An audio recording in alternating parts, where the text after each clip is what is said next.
Hello students, how are you? I am Pushkar, Master Teacher in Chemistry at Vedantu, and I am discussing JEE Advanced 2021 Chemistry paper. Here is a question, which is question number 7 and 8. It's a difficult question, and question belongs to thermodynamics. In this question, an equilibrium is described. X solid is in equilibrium with Y solid with Z and Z gas, and a plot of pressure of Z versus 10 to the power 4 by T is given. And this pressure is the equilibrium pressure. Pz is the equilibrium pressure. It is given.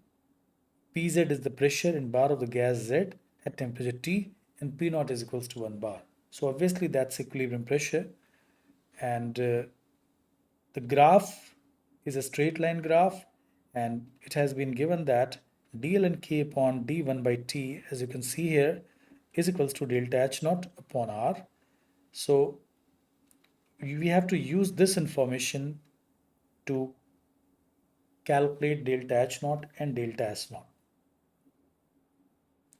So how to approach this problem? To approach this problem, our strategy will be, first of all, to find the slope of this graph. And to find the slope of the graph, the most important thing which you have to keep it in mind is you have to convert this number into 1 by T. So 12 is equals to 10 to the power 4 by T.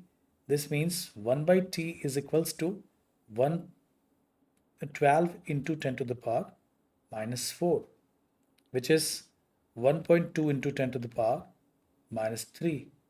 Similarly, at this point, 1 by T is equals to simply 10 to the power minus 3. So these two values, keeping in mind these two values, we can find the slope on this graph, which is equal to minus 7 minus 3 divided by 1.2 into 10 to the power minus 3 minus 10 to the power minus 3, which is coming out to be minus 4 divided by 0.2 into 10 to the power minus 3, and which is equal to 4 by 2 with a negative sign into 10 to the power 4, and which is of course minus 2 into 10 to the power minus 4, and this must be equal to minus delta H naught upon R.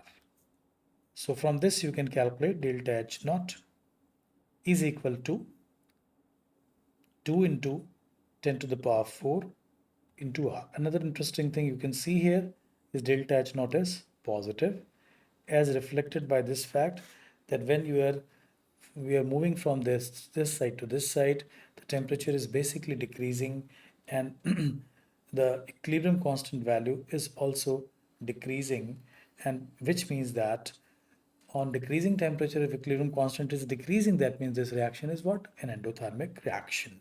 So it's confirming this viewpoint that delta H naught is an endothermic, delta H naught is positive. Now, in order to calculate delta S naught, we need what? Delta G naught.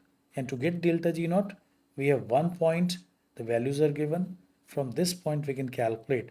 We have to find out what is the temperature here.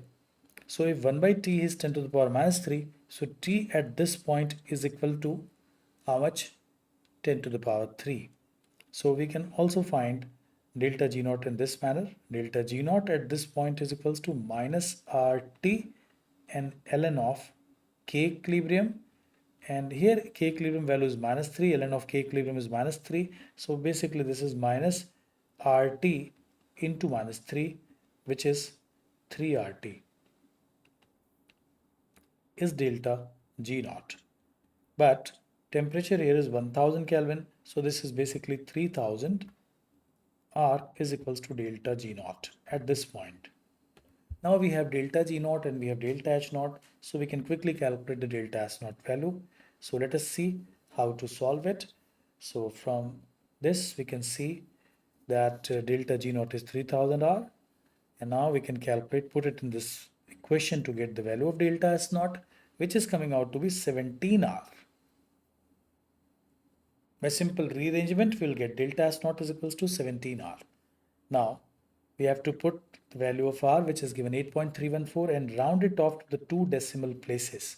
So if you do it, you're going to get 166.28, that will be the answer for delta H naught, and 141.34, that will be answer for delta S naught.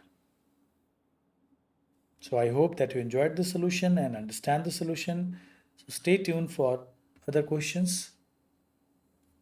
Thanks for watching.